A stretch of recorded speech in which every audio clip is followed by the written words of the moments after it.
les confessions de foi. Ça, c'est super important. Donc, avant d'aller dans le message ce matin, on va ouvrir en prière.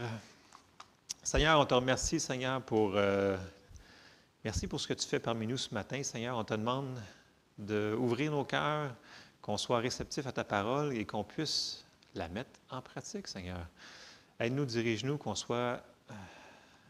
comprenne, Seigneur, ce que ton Saint-Esprit veut nous dire à travers ce message-là. Dans le nom de Jésus. Amen. Amen. Alors,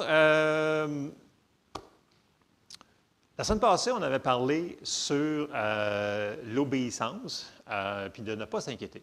Et je vais recommencer avec quasiment les mêmes versets. Suivez-moi. Parce qu'on avait dit que Dieu, il nous aime. Vous vous souvenez de ça? On avait dit Dieu, il nous aime tellement que, on avait vu Jean 3,16, et on va aller le revoir, juste pour faire ça. Donc, et ce qu'il aime aussi, c'est qu'on obéisse à ce qu'il nous demande de faire, même si on ne comprend pas toujours, parce qu'il veut absolument nous bénir. Puis souvent, ça prend de l'obéissance à ce qu'il nous demande de faire. On avait vu que c'est comme un papa ou une maman qui disait à ses petits-enfants de faire quelque chose, ce n'est pas pour les brimer, qui les empêche d'ouvrir les ronds du poêle, parce qu'il n'est pas rendu à cuisiner peut-être. Okay? Donc, on avait vu ça, qui était une partie de Dieu. Et on va retourner dans Jean 3,16, brièvement. Le mot dans Jean 3,16, quand il nous dit « Car Dieu a tant aimé le monde qu'il a donné son Fils unique afin que quiconque croit en lui ne périsse point, mais qu'il ait la vie éternelle. » OK, parce que vous le savez par cœur. Le mot pour aimer, c'est le mot agapéo, okay, dans le grec, que vous connaissez sûrement. Il y a plusieurs mots dans le grec qui sont traduits dans notre Bible « amour ». Mais il y a un problème avec ça, c'est que ce n'est pas le même mot du tout à différents endroits. Ici, le mot agapéo, c'est le mot pour l'amour de Dieu.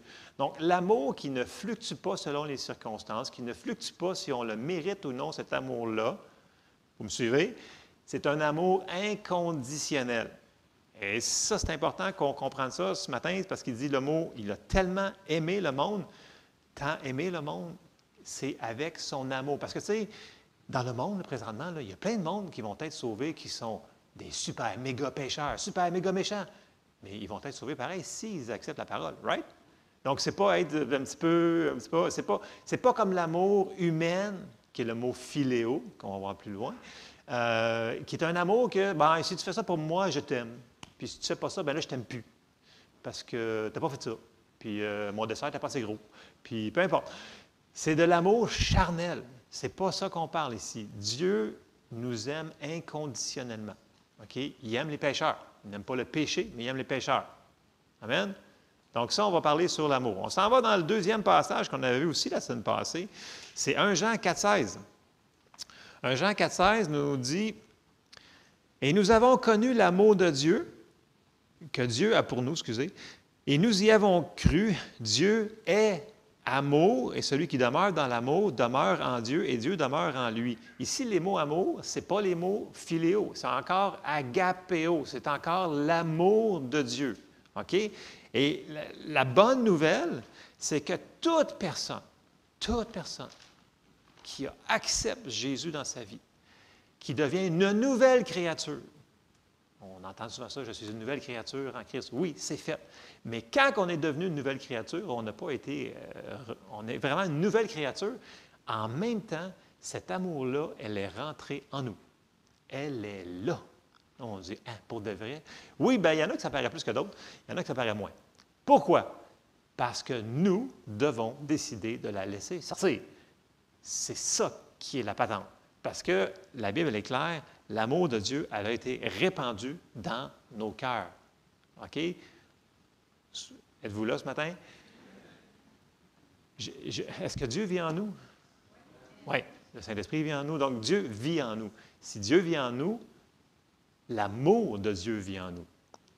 L'affaire, c'est que même si on a l'amour de Dieu en nous, on a le choix de, comme dans n'importe quelle chose, on a le choix de marcher dans la chair, de marcher dans tout ce qu'on ne doit pas faire, comme on peut marcher selon l'Esprit, comme la Bible nous dit, et avoir les choses, les fruits que l'Esprit nous donne.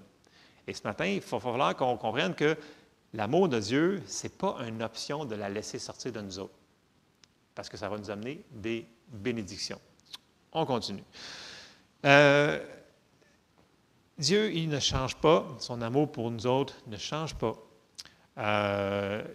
On l'a dit la semaine passée, Dieu est le même hier, aujourd'hui, éternellement. Il ne change pas. Il n'a pas besoin de changer, il est parfait. OK? Nous autres, par contre, on a besoin de laisser sortir ce qu'il a mis en nous. OK? Puis Dieu, il aime beaucoup ça quand on croit sa parole. Et encore plus quand on la met en pratique, qu'on met notre foi dans ça, parce qu'il veut nous donner beaucoup de choses. Et un des passages qu'on avait lu la semaine passée aussi, c'est Luc 6 au verset 46. Je le répète parce que c'est important de comprendre que ce n'est pas parce qu'on vient à l'Église qu'on va nécessairement obéir à la parole de Dieu. C'est bon de venir à l'Église, c'est pas ça que je dis là. C'est super de venir à l'Église, il faut lire sa Bible, il faut prier, mais à un moment donné, il faut mettre les choses que l'on apprend en application. Donc, on va lire Luc 6, 46. Puis là, Jésus lui-même, il dit, « Pourquoi m'appelez-vous Seigneur, Seigneur, et ne faites-vous pas ce que je dis? » Puis là, il va nous montrer la différence que ça fait dans la vie d'une personne, quelqu'un qui va mettre la parole de Dieu en pratique. Puis quand on se dit, c'est un processus dans notre vie de le faire à chaque jour. Ça ne se fait pas automatiquement dans le sens qu'il va falloir qu'on prenne la décision de le faire. Et là, au verset 47, il nous dit, « Je vous montrerai à qui est semblable tout homme qui vient à moi, entend mes paroles, parce qu'il faut entendre les paroles pour avoir la foi, et les met en pratique. Il est semblable à un homme qui, bâtissant une maison, a creusé profondément et a posé le fondement sur le roc. » La parole de Dieu, c'est le roc. « Une inondation est venue et le torrent s'est jeté contre cette maison, sans pouvoir l'ébranler, parce qu'elle était bien bâtie. » Et là, on voit l'inverse au verset 49. « Mais celui qui entend et ne met pas en pratique est semblable à un homme qui a bâti une maison sur la terre sans fondement. Le torrent s'est jeté contre elle, aussitôt elle est tombée, et la ruine de cette maison a été grande. » Même situation de vie, la seule différence, c'est qu'il y en a un qui l'a construit sur la parole de Dieu et sa vie n'a pas été ébranlée. OK, ça, on en a parlé. C'est très important de construire notre vie sur la parole de Dieu. Si on met de la valeur sur la parole de Dieu, on met de la valeur sur Dieu. Vous me suivez? Dieu et sa parole ne peuvent pas être séparés. Il s'est lié, il s'est limité par sa parole. Amen? On ne peut pas séparer Dieu et sa parole. C'est un. Jésus est la parole. Donc, les gens qui me disent « Ouais, mais c'est pas grave si je le prends ça ou je le prends pas ou je le mets pas en pratique. » Bien, si Dieu et sa parole, c'est la même personne, ça veut dire que tu ne prends pas Dieu au sérieux. C'est un petit peu un manque d'honneur, un manque de respect. Donc, plus qu'on honore Dieu, plus qu'il va nous honorer, que la parole elle nous dit. Et si on veut avoir ces bénédictions, il va falloir qu'on les mette en pratique. Puis l'autre verset aussi qu'on avait dit sur ça, c'était Jacques 1, et au verset 22. Puis c'est redondant, mais il faut que ça rentre dans nos cœurs, puis il faut qu'on le fasse. Jacques 1, 22, il dit « Mettez en pratique la parole et ne vous bornez pas à l'écouter en vous trompant vous-même par de faux raisonnements. Car si quelqu'un écoute la parole et ne la met pas en pratique, il est semblable à un homme qui regarde dans un miroir son visage naturel et qui, après s'être regardé, s'en va et oublie aussitôt quel il était. Mais celui qui aura plongé le regard dans la loi parfaite, la loi de la liberté, et qui aura persévéré, n'étant pas un auditeur oublieux, mais se mettant à l'œuvre, celui-là sera heureux dans son activité. On avait dit que si on veut être heureux dans notre activité, dans toutes les sphères de notre vie, il va falloir qu'il y ait la parole de Dieu en conséquence dans cette sphère-là. Et ça va toucher toute notre vie. À chaque jour, 24 heures sur 24, on a des choses qu'on doit faire face. Puis si on met la parole de Dieu, on ouvre la porte grande ouverte pour que Dieu puisse rentrer encore plus dans notre vie puis nous aider encore plus. Ça, c'est une bonne nouvelle. Amen? Parce qu'il nous aime tellement qu'il a fait de quoi? Voyez-vous, notre exemple, c'est Dieu. Tu sais, il aurait pu juste dire « Je vous aime », puis rien faire d'autre que dire « Je vous aime » de l'espace, puis nous dire ça. Non, il a fait quelque chose. L'amour fait quelque chose. Elle agit. Amen? C'est super important, ça. C'est des versets de base, mais il faut qu'on les mette en pratique. Et là, on avance un petit peu plus loin. Puis, on sait que la foi vient en entendant et en entendant la parole de Dieu. On s'en va dans Romains 10, 17, qui est le verset qui dit ça. Romains 10, 17, qu'on connaît assez bien, je vous dirais. « Ainsi, la foi vient de ce qu'on entend vient de la parole de Christ. » Bon, elle ne dit pas « la foi vient d'avoir entendu, là, un an, la parole de Dieu, puis là, ben tu as la foi. » Non, non. Ça dit « la foi vient en entendant » et en entendant, c'est un mot ici qui est au continu, ça continue tout le temps. Donc, la foi vient en entendant la parole de Dieu. Tu ne peux pas arrêter pendant 6 mois de temps puis dire « non, je ne lis plus ma Bible, puis je ne l'entends plus sur la parole, sur telle promesse, telle promesse. » Non. Ta foi, elle ne fonctionnera pas. Donc, la foi vient en entendant. Donc, on sait que la foi vient comme ça. On a parlé souvent. On le sait, ça. Il faut qu'on le voie, la parole, la promesse dans la parole de Dieu. Il faut qu'on le croie. Et la foi vient. OK? Bon. Ça, tout le monde, on est pas mal d'accord avec ça. Maintenant,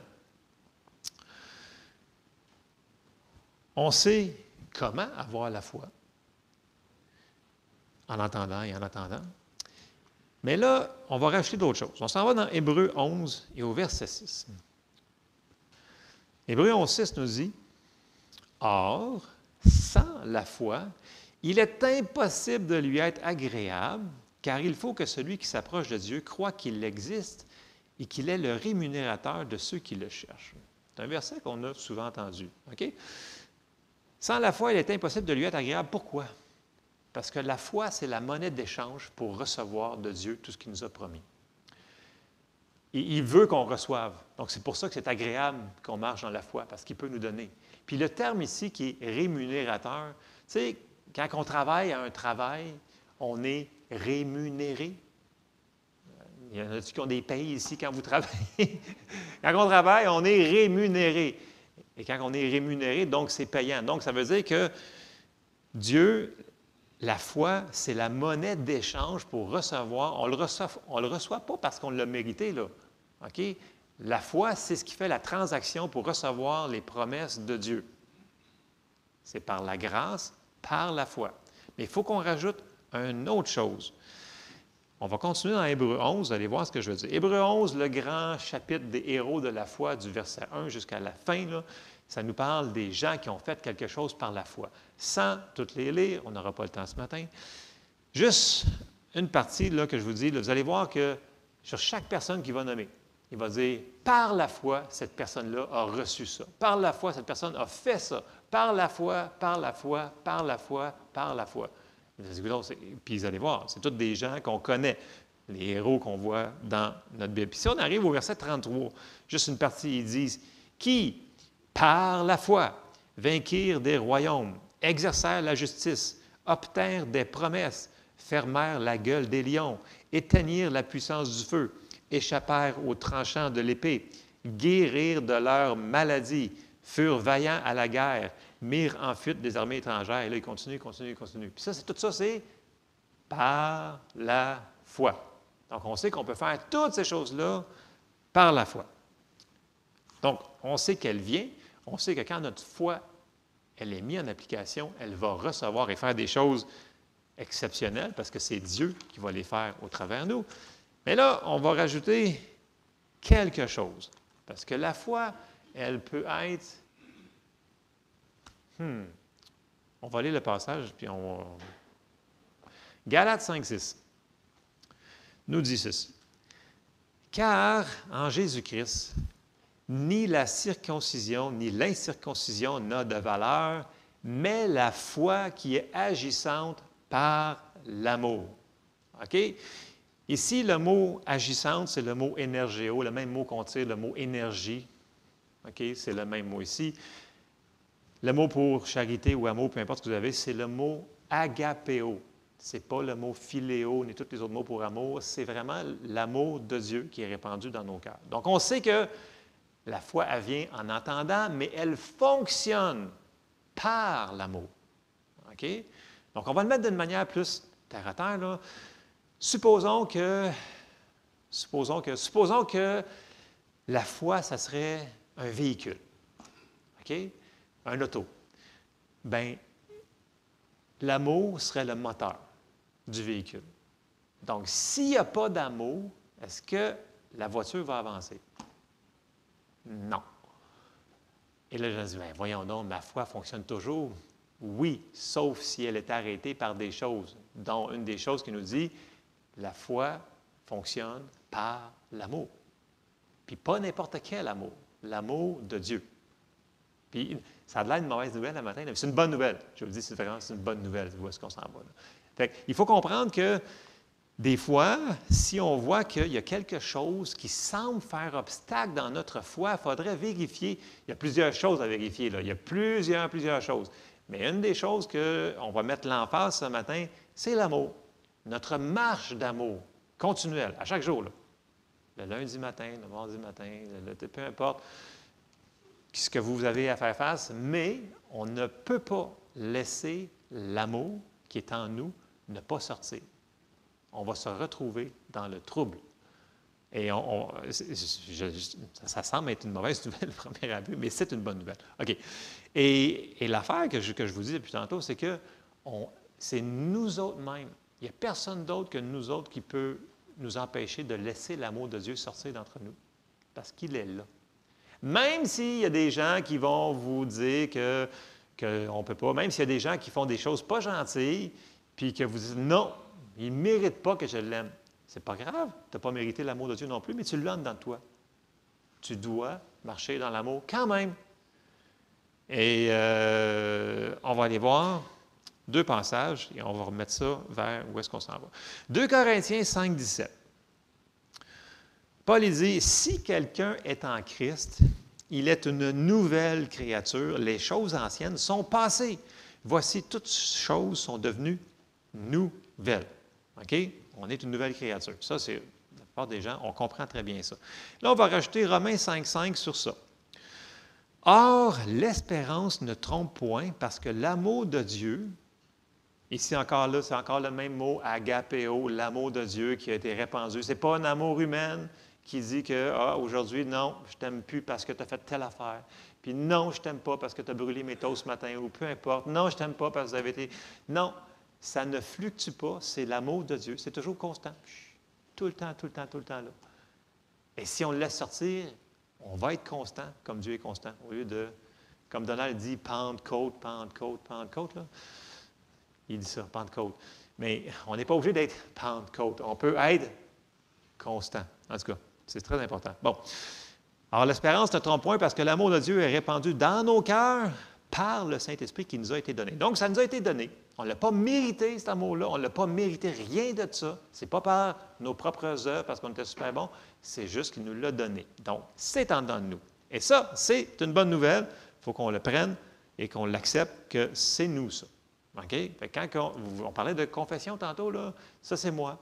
Je marche dans l'amour. Je suis rempli d'amour. Je déborde d'amour. Et là, on va même citer tantôt 1 Corinthiens 13. Et ça, comme je disais souvent, mettez-les sur votre frigidaire pour les répéter, ou un endroit où vous allez souvent. Là, OK, là? En tout cas, cet amour-là, il est à l'intérieur de nous. Et comme je vous dis, on a le choix de le laisser dormir là ou de le faire sortir. Bien, on a le choix. En réalité, c'est obligatoire de le laisser sortir, mais c'est nous autres qui décident si on le fait sortir. OK? Donc, ceci étant dit, quand je dis qu'on a le choix, Dieu nous dit par contre qu'on n'a pas le choix d'aimer. OK? Il nous a dit, un nouveau commandement je vous donne, aimez-vous les uns les autres comme je vous ai aimé. Ce n'est pas optionnel. On vient de dire, si vous êtes mes disciples, faites ce que je vous dis. Donc, on n'a pas le choix de marcher dans l'amour. Sinon, on brise le commandement.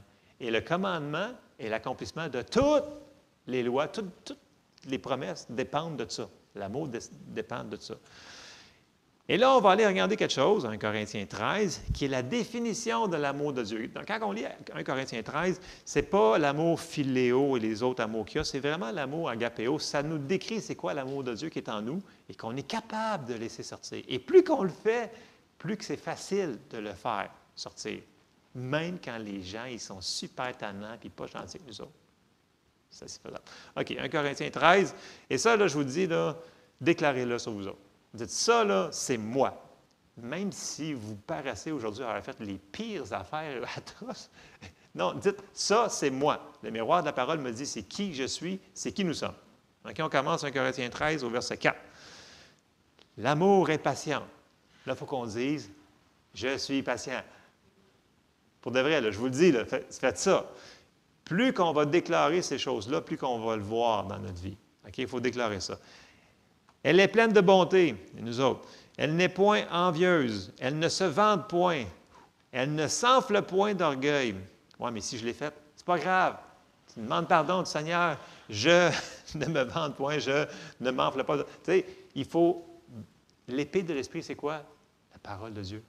Il faut se battre, il faut confesser. Ça, là, c'est qui nous sommes parce qu'on est une nouvelle créature. OK? C'est en dedans de nous, c'est là. Il ne fait rien de malhonnête, elle ne cherche point son intérêt, elle ne s'irrite point, elle ne soupçonne point le mal, elle ne se réjouit point de l'injustice, mais elle se réjouit de la vérité. Elle excuse tout, elle croit tout, elle espère tout, elle supporte tout. L'amour ne périt jamais. Les prophéties prendront fin, les langues cesseront, la connaissance disparaîtra, et ça continue, mais l'amour ne périt jamais. Ça, c'est ce qu'on doit sortir de notre bouche pour qu'on puisse agir dessus. Parce qu'il va falloir qu'on mette ça en application. La foi sans les œuvres, c'est mort. Bon. Comme je vous dis, plus on le fait, plus qu'on le fait, plus qu'on le fait, plus que ça devient facile de marcher dans l'amour de Dieu. Si on s'enfarge, c'est pas grave. On demande pardon, puis on continue, puis on marche dans l'amour. Mais là, vous allez me dire, ouais, ben, c'est pas si grave que ça. Oui, c'est très grave. Vous allez voir où est-ce que je m'en vais. Je vais vous montrer des exemples. Et là, une des choses que Jésus nous avait dit, parce que, tu sais, des fois, quand ça fait mal, puis tu dis, non, lui, il ne mérite vraiment pas que j'y pardonne, bien, si vous voulez être libéré de cette offense-là ou des choses qui vous est arrivées dans votre vie, il faut pardonner. Puis Jésus nous a dit comment le faire. Il a dit de prier pour ces gens-là. Je vous le dis, faites-le, ça fonctionne. Matthieu 5, verset 44. C'est important qu'on passe par ces choses-là, parce qu'on dit, écoute, je ne suis pas capable. Ils ont été trop méchants avec moi. Ils ne sont pas corrects, ils ne méritent pas, blablabla. C'est vrai, ils ne méritent pas, il n'y a personne qui le mérite. Mais pour se libérer, faites ce que Jésus nous demande de faire. OK? On fait ça. Matthieu 5, verset 44. Jésus, il dit, « Mais moi, je vous dis... » Puis là, il enseigne ses disciples sur la prière pleine d'affaires. Mais là, il dit, « Écoute, si tu fais des prières, mais tu n'as pas l'amour, ça ne fonctionnera pas. » La prière ne fonctionnera pas. Oui, il rajoute, il connecte toujours ça avec l'amour. « Mais moi, je vous dis, aimez vos ennemis. Bénissez ceux qui vous maudissent. Faites du bien à ceux qui vous haïssent et priez pour ceux qui vous maltraitent et qui vous persécutent.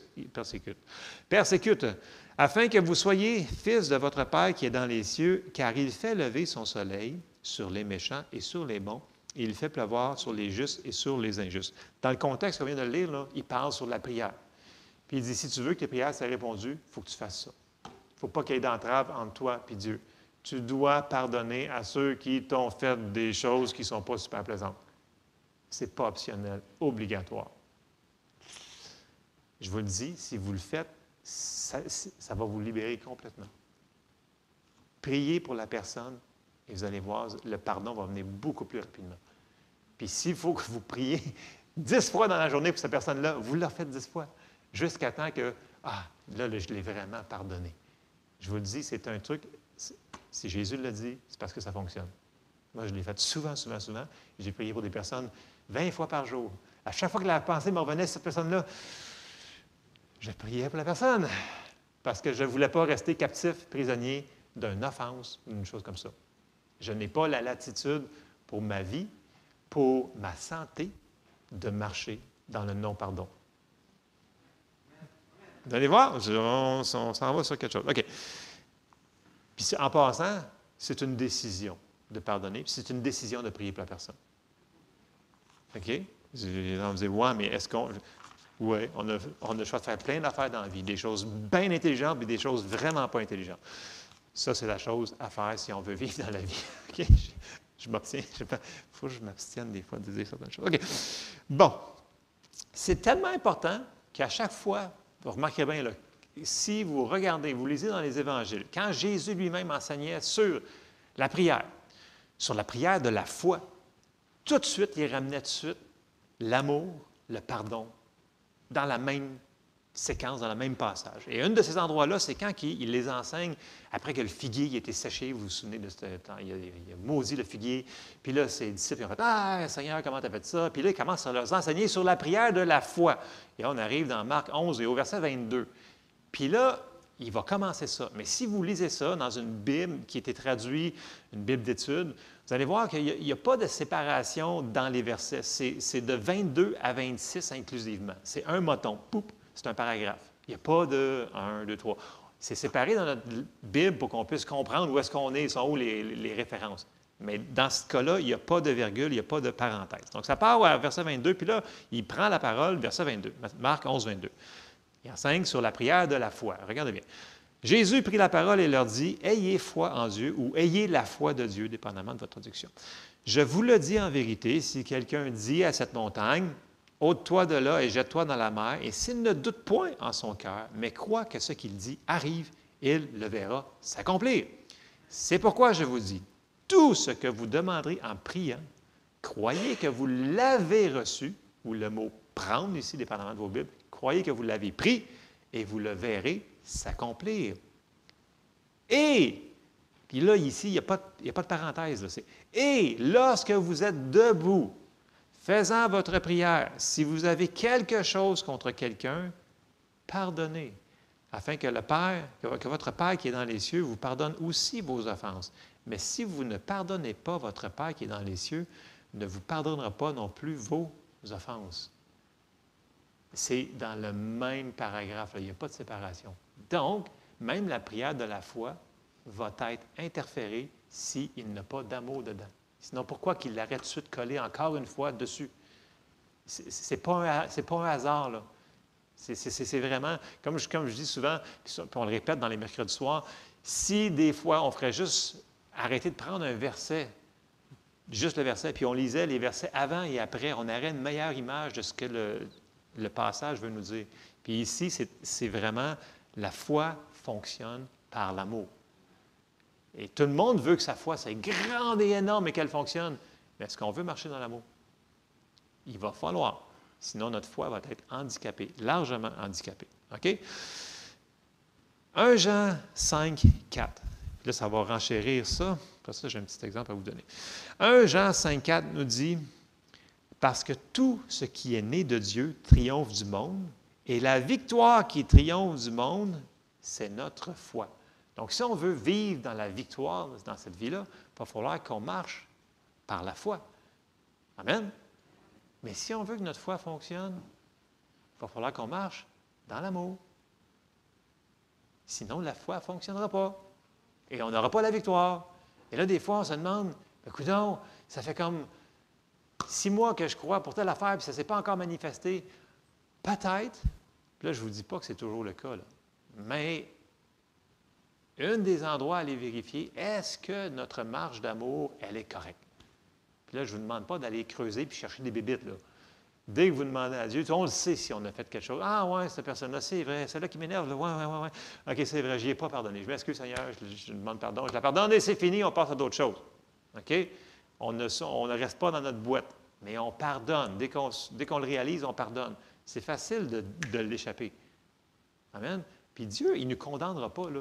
Il nous dit, Dieu est fidèle et juste. Quand on confesse nos péchés, il est fidèle pour nous pardonner.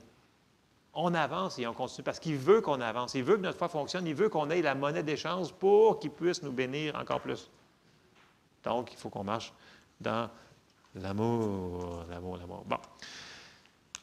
Tantôt, j'ai fait une phrase, j'ai dit, « Je n'ai pas la latitude de marcher dans le non-pardon, sinon ma santé va être affectée. » Puis ça, c'est une chose qu'on n'a pas tendance à réaliser, mais l'amour et notre marche de foi, je parle de la santé, mais ça peut être aussi sur, vous croyez Dieu pour une délivrance, des finances, la paix, peu importe ce que vous êtes en train de croire présentement, si on ne marche pas dans l'amour, il y a des choses qui vont être bloquées, ralenties, empêchées à cause de notre marche d'amour. Et ce matin, j'avais un exemple à vous donner dans un des livres de Kenneth E. Hagin. Bon, moi, j'ai la vieille version en anglais, là, le couvert n'est plus comme ça, là. qui est en anglais Love God's Way to Victory. Bon, là, je sais qu'on n'en a plus dans la bibliothèque. En français, c'est L'amour, le chemin de la victoire, je crois. S'il y en a qui veulent ce livre-là, écoutez, si vous n'avez pas lu ce livre-là au moins une fois dans votre vie, là, lisez ce livre-là. Rempli de révélations.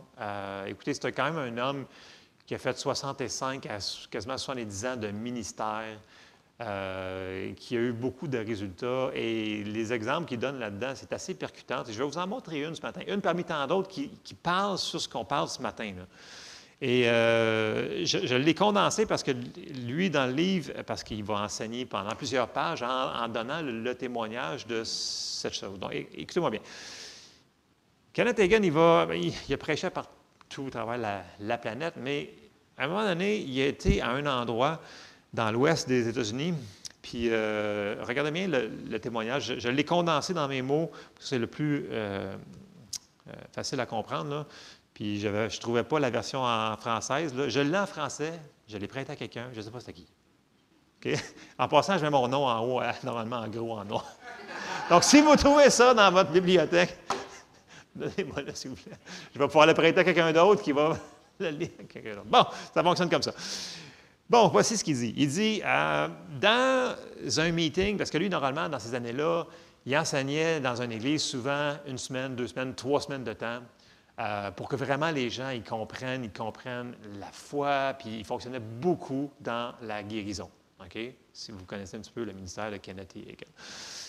Puis là, il dit, un jour, j'étais dans l'ouest des États-Unis et après le service du matin, j'ai été dîner avec les pasteurs. Donc, le pasteur et la femme du pasteur et la famille. Puis là, la femme du pasteur, il dit, dans ton sermon ce matin, tu as cité 1 Jean 3,15. Qui dit que quiconque haït son frère est un meurtrier. Il a dit ça dans son... Puis là, il dit quiconque, puis là, 1 Jean 3,15, ça nous dit que quiconque est un meurtrier n'a pas la vie éternelle. Puis là, elle a dit, moi, j'ai un gros problème. Puis elle a dit, bien, j'ai vraiment dit ça, c'est la parole de Dieu. Il dit, ouais. Puis là, elle dit, moi, j'haïs ma belle-maman. J'haïs ma belle-mère. Fait que là, il dit, bien, d'abord, tu es une meurtrière. Puis là, il fait comme, oh non, c'est encore pire. Puis là, il fait une blague parce qu'il dit, écoute, je l'ai laissé un petit peu quelques minutes comme ça là, pour la caler. Après ça, il dit, je vais t'aider. Là. Fait que là, après ça, il dit, OK, on va faire quelque chose, je vais te sortir du trouble. Là. Regarde-moi bien. Il dit, c'est pas moi qui t'ai mélangé. Tu étais déjà mélangé. La parole de Dieu t'a juste montré que tu étais mélangé. Elle fait, d'accord. Puis là, elle dit, regarde-moi dans les yeux. Là, elle regarde dans les yeux, puis elle dit, dis-moi, OK, ce que tu viens de me dire, mais regarde en même temps dans ton cœur ce qui se passe. Fait que là, elle regarde Kenneth Hagin, c'est quand même assez impressionnant. Tu sais. Il dit, OK. Puis là, elle dit, dis-les. Fait que là, elle dit, d'accord. Elle dit, je hais ma belle-maman. Puis là, il dit, qu'est-ce qui s'est passé dans ton cœur quand tu as dit ça? Elle dit, c'est bizarre. Elle dit, c'est comme s'il y a quelque chose qui gratte, qui graffigne, qui fait quelque chose de spécial. Il dit, je le sais.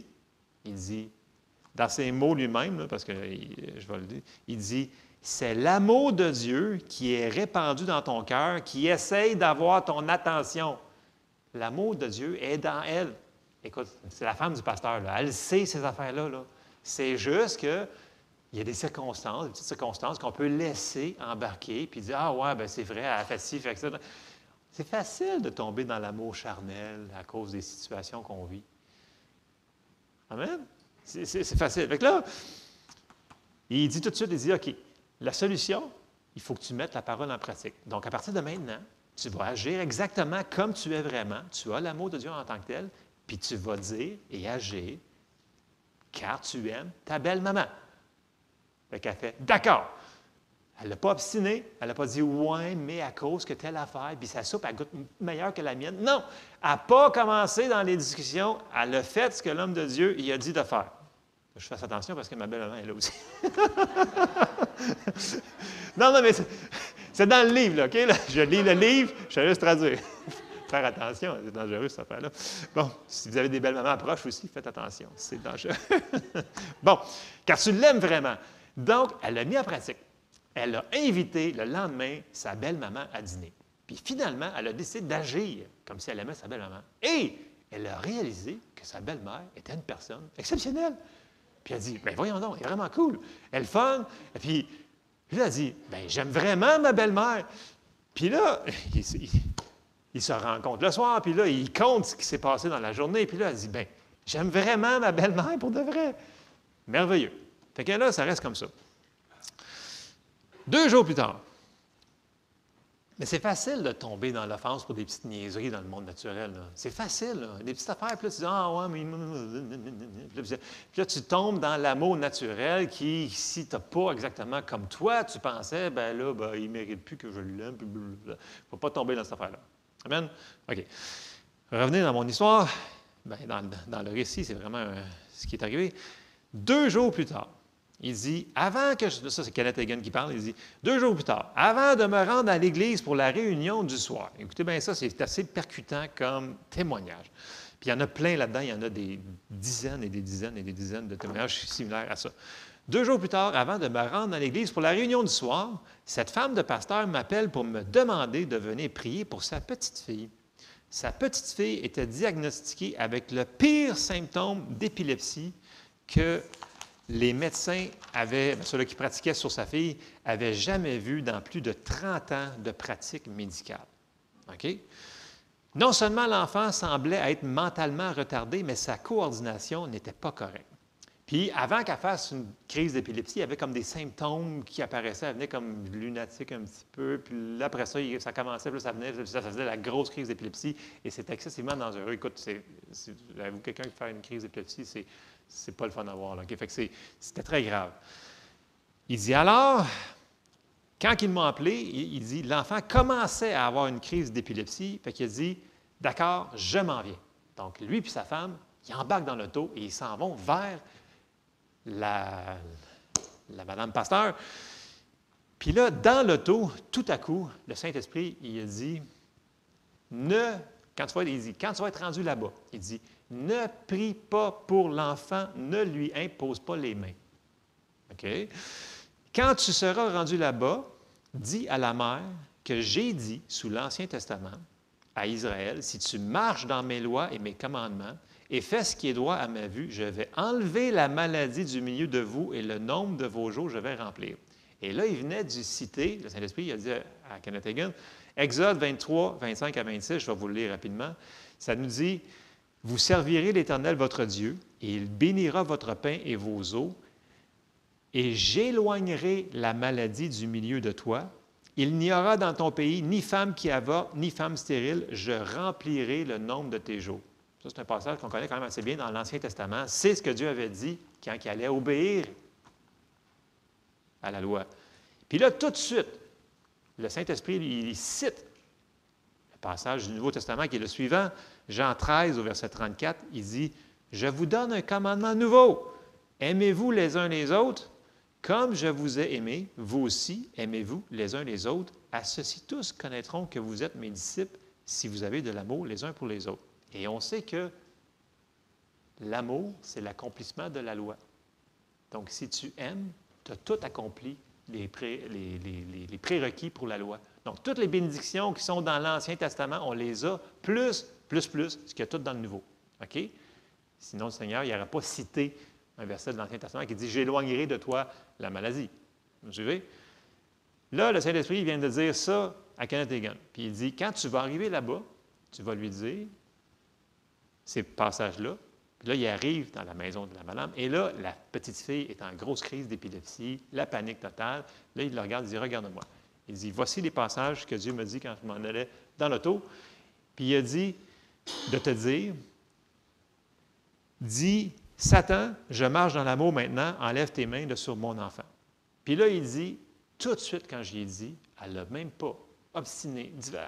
Elle a tout pris tout de suite la parole qu'il avait reçue du Seigneur. Elle s'est tournée vers l'enfant et elle a dit, « Satan, enlève tes mains de sur mon enfant, je marche dans l'amour maintenant. » Puis, Kenneth Hagin, il dit instantanément, l'enfant, il a arrêté toute convulsion. Tout. Instantanément, ça s'est fait. C'est fort, hein?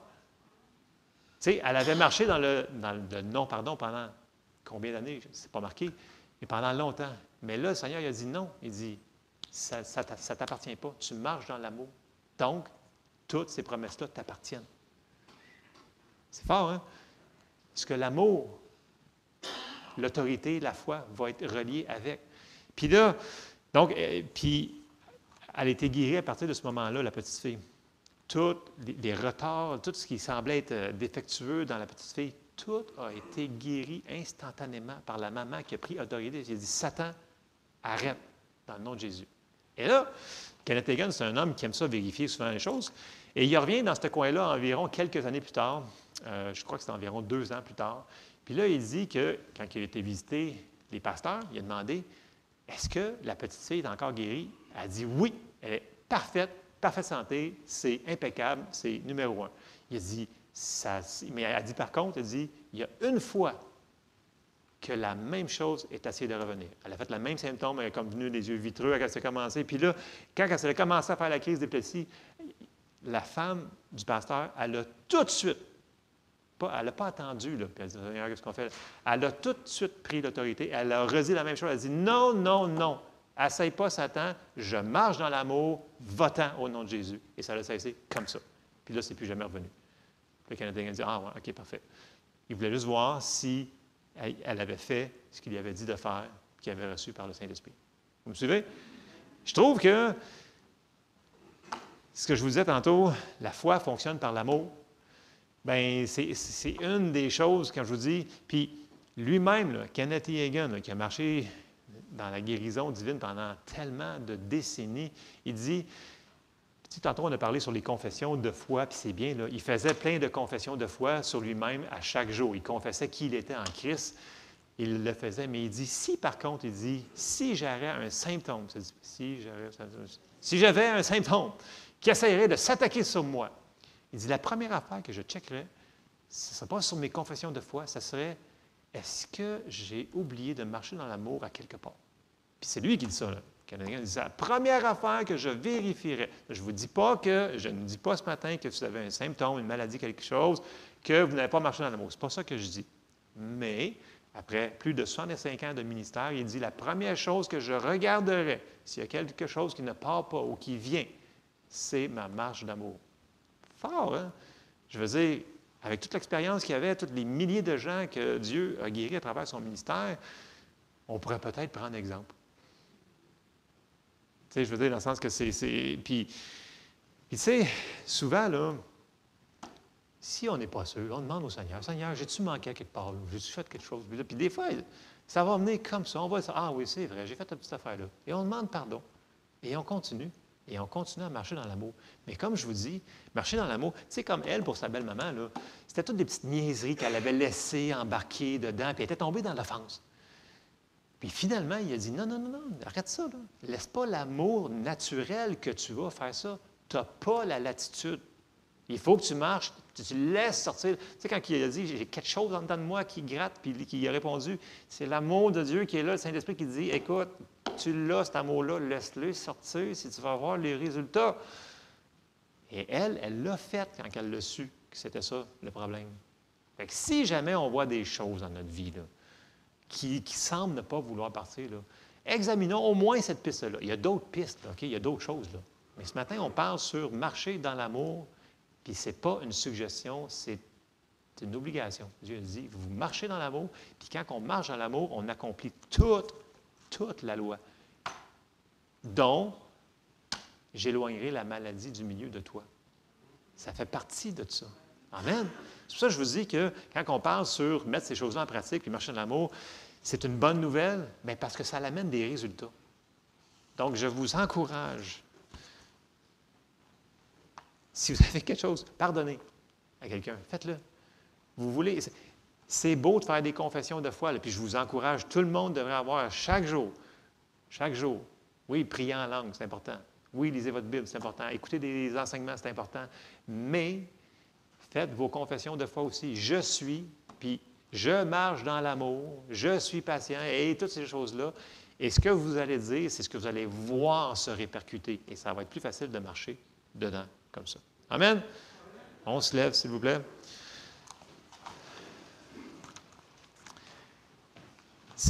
Écoutez, puis ce n'est pas la seule personne. J'aime beaucoup cet auteur-là parmi tant d'autres parce que tellement d'années d'expérience et de résultats, mais aussi de non-résultats qu'ils ont eus, puis qui nous enseignent, puis qui nous disent, ouais, j'ai fait telle affaire, puis je me suis planté carrément. Donc, il y a beaucoup d'auteurs qui ont fait des livres similaires à ça. Donc, le livre de Nancy Dufresne qui est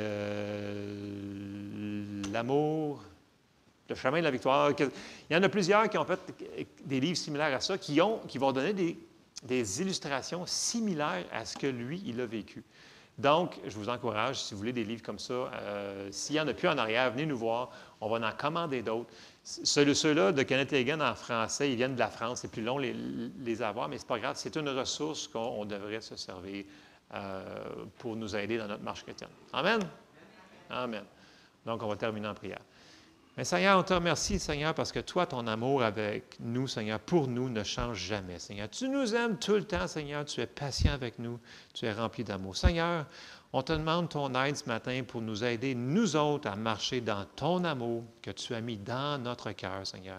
Je te remercie. Fais-nous réaliser que c'est possible, Seigneur, et aide-nous, Seigneur, à le faire constamment et que ce soit un style de vie, Seigneur. Que les gens y voient, Seigneur, qu'on marche dans ton amour à toi, Seigneur, puis qu'on puisse être un témoignage pour tout le monde et que tu puisses agir plus dans notre vie, qu'on puisse recevoir, Seigneur, tout ce que tu as pourvu pour nous. Dans le nom de Jésus.